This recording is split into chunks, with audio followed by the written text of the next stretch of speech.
आज मैं बहुत खुश हूँ इस ऑफिस में बजाते खुद आकर। आज सुबह हम बहुत ही हिसाबी बातें कर रहे थे और वाई ने हमको कुछ ऐसा बताया जो बहुत मुनफरिद था। वाई, मैं सलमान को बता रही थी बैनफर्ड के कानून के बारे में। सलमान, बैनफर्ड लॉ? और वो होता क्या है? वाई, ये दरअसल एक मुनफरिद बात बताता है दुनिया के बारे में कि जब हम हकीकी दुनिया में नंबर को देखें, मसलन दुनिया की आबादी कितनी है, कितने ममालिक हैं, फॉर एग्ज़ाम्पल 1 मिलियन या 17 मिलियन या 1 बिलियन आबादी हो वगैरह। ठीक, ये ये देखें, ग्राफ पे देखें सेल, या दुनिया में कितने मुल्क हैं, 127 है शायद। तो वो सब इस जगह पाए जाएंगे, ये यहाँ पे, और दो दूसरे में, इस दूसरी जगह पे वाई। अब हमारे पास ये देखें, ये कोई अच्छा कलर लेते हैं, अच्छा रंग से लेते हैं हम, ये देखें। तो अब हमारे पास रैंडम नंबर हैं सेल जी। कितने नीग्रोज हैं मुल्क में? ये देखें कि यहाँ यहाँ पे अच्छा, तो अमेरिका की आबादी कितनी है सेल? ओहो, अमेरिका तो बहुत छोटा मुल्क है। हा। तो वाई, तो ये क्यों होता है? तो हम यहाँ हम यहाँ इवन नंबर की बात करते हैं जी। खैर, मैं आबादी तो नहीं जानती अमेरिका की, लेकिन आबादी 1 से शुरू नहीं होगी, हमेशा इवन नंबर की बात होगी। या फिर ऑड नंबर्स में घरों की तादाद नहीं होगी। क्या ख्याल है जी? अगर आबादी 1 मिलियन हो, या फिर हम सड़कों की, गलियों की बात करें, तो वो भी ऑड नंबर्स में होंगी। या फिर ये तो नहीं होगा कि 50.0001 या कुछ और जी। कुछ भी हो सकती है, 51 भी हो सकती है, 53 भी हो सकती है, और नंबर्स में भी हो सकती है, ज़रूरी नहीं कि वो इवन नंबर में हो जी। वाई, आप ठीक कह रहे हैं। और ये बात महज मुल्कों की नहीं, बल्कि बल्कि आप फ़र्ज़ करें कि कोई कंपनी कितना कमाती है, तो यही कानून हम मुआशियात वगैरह में भी इस्तेमाल करेंगे, क्योंकि ये मुआशियात में भी इस्तेमाल होता है जी।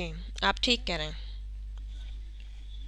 देखें, लेकिन ये पहले से बहुत ज़्यादा है, यानी यहाँ पहला हिस्सा 1 नहीं है, या यहाँ पे पहला हिस्सा 2 नहीं है, यानी इवन नंबर नहीं है। क्या ख्याल है जी? ये देखें, ये ग्राफ में बताया भी गया है। तो हमारे पास ये ग्राफ देखिए, ये देखें, हमें ये सब फिज़िकल मुस्तकिल हैं, तबई मुस्तकिल हैं। तो बैनफोर्ड साहब ने क्या बताया कि हमारे पास प्लैंक्स कांस्टेंट हैं, ग्रेविटेशनल कांस्टेंट हैं, कशिश सकल के मुस्तकिल। तो हमारे पास तो कई कांस्टेंट्स हैं,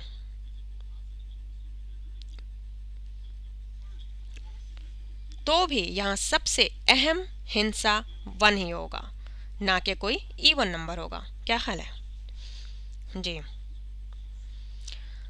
तो जी, अच्छा, ये देखिए कि बैनफोर्ड साहब तो ये हैं जो चश्मा लगाए हुए हैं, इन्हीं के नाम पर ये कानून बैनफोर्ड का कानून कहलाता है। जबकि ये दाढ़ी वाले साहब बैनफोर्ड नहीं हैं, ये तो ज़रा हैरी ट्रूमन जैसे हैं, कितने मुतासिर कुन हैं। ये दूसरे साहब साइमन हैं, बैनफोर्ड नहीं है। बैनफोर्ड तो ये सेब जैसी शक्ल वाले चश्मा लगाए हुए शख्सियत, ये बैनफोर्ड हैं जिनके नाम पर ये कानून है जी। हाँ जी, दोनों ही बहुत मुतासिर कुन है। क्या ख्याल है? जी जी, हैरी हैरी ट्रूमन के जैसे। अच्छा, तो ये हैं बैनफोर्ड साहब। तो खैर, तो रैंडम डाटा में हम नहीं जानते कि कितना फ़र्क होगा, कि कितनी तादाद होगी। तो आखिर ये फ़र्क, ये क़ानून हम कैसे इस्तेमाल करें? मैं नहीं जानता कि इन ग्राफ़ों में कितने तबाई मुस्तकिल इस्तेमाल हुए हैं, मगर ये बहुत अहम ग्राफ्स हैं और ये कर्व या गोलाई में है ये ग्राफ वाई जी। और अगर हम इस दूसरे ग्राफ को देखें तो ये असल में बैनफोर्ड के क़ानून को दिखा रहा है। ये देखें। ये देखें, मैं आपको बैनफोर्ड के क़ानून दिखाने वाला ग्राफ दिखाती हूँ। ये देखें जी, और ये भी गोलाई नुमा है। तो इसमें पहला हिस्सा 1 है, ठीक है, इसमें कोई फ़र्क नहीं है ना। इसमें 1 2 4, चाहे आप 256 तक चले जाएं, मगर हम चाहे कितना ही आगे चले जाएं, इनमें से कितने 1 से शुरू होंगे? कुछ तो शायद 2 से शुरू होंगे। ये देखें, ये यहाँ पर ये फीसद ज़ाहिर हुई है इस ग्राफ में। तो 1 से शुरू करते हैं और आगे जाते जाएंगे किसी भी फीसद तक। तो इसके लिए शायद कंप्यूटर प्रोग्राम की ज़रूरत पड़े। तो हम ये देखें 1 2 3 4 5, लेकिन हम 2 से भी शुरू कर सकते हैं, 5 से भी शुरू कर सकते हैं, क्यों नहीं की? अगर हम 2 से शुरू करें तो क्या होगा? ये देखें, तो ये हैरतअंगेज तौर पर बैनफोर्ड लॉ ही इस्तेमाल होगा इसमें, चाहे कोई भी नंबर हो इस डिस्ट्रीब्यूशन में। तो मैं आपको बता रहा हूँ कि ये बैनफोर्ड्स लॉ है जो इन ग्राफों में इस्तेमाल हुआ है, या दुनिया में रैंडम डाटा में इस्तेमाल होता है, चाहे कोई भी नंबर हो किसी डिस्ट्रीब्यूशन में। तो मैं आपको चैलेंज करता हूँ कि इसकी और भी ज़्यादा तावीलात पेश करें, जो हम अगली वीडियो में डिस्कस करेंगे, इस पर बात करेंगे। लेकिन ये एक बहुत अच्छा क़ानून है, बैनफोर्ड का क़ानून। शुक्रिया वाई, आपने हमें एक बहुत मुनफरिद बात बताई। शुक्रिया।